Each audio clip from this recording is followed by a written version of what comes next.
Димитар Ковачевски ги пакува куферите. Неговата оставка треба да биде поднесена следните денови пред собраниската седница закажана за впеток.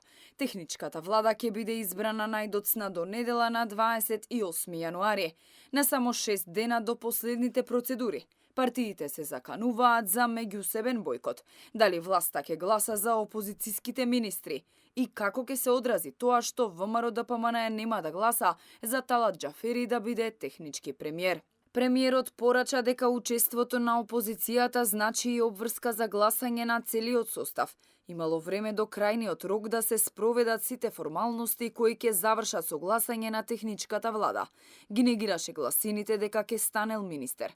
Рече дека тој ќе биде зафатен со кампањата на социјалдемократите.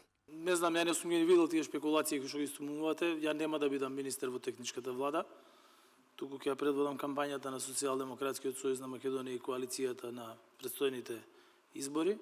Секој треба да работи во согласност со закон и во согласност со демократските принципи. Предлагате министри и нормално ги поддржувате тие министри, бидејќи не можете да очекувате да предложите министри, а некој друг да ги поддржува вашите министри. Такво нешто не постои во светската пракса и сметам дека има доволно денови за да тоа се направи до недела. ВМРО ДПМН засега останува на ставот дека нема да го поддржи Талат Џафери за премиер, зашто, како што велат, тој е символот на корумпираноста и криминалот на оваа власт во заминување. Додаваат дека законот за техничка влада е јасен и дека мора да има опозицијски министри, а обврска на мнозинството е да го изгласа и спроведе сето тоа. Јас би можел да ги оценам како политички аматеризам или би бил малку и повулгарен политички дилетантизам. Мандатарот предлага министри за секој од министерствата утврдени со закон и министри без ресор.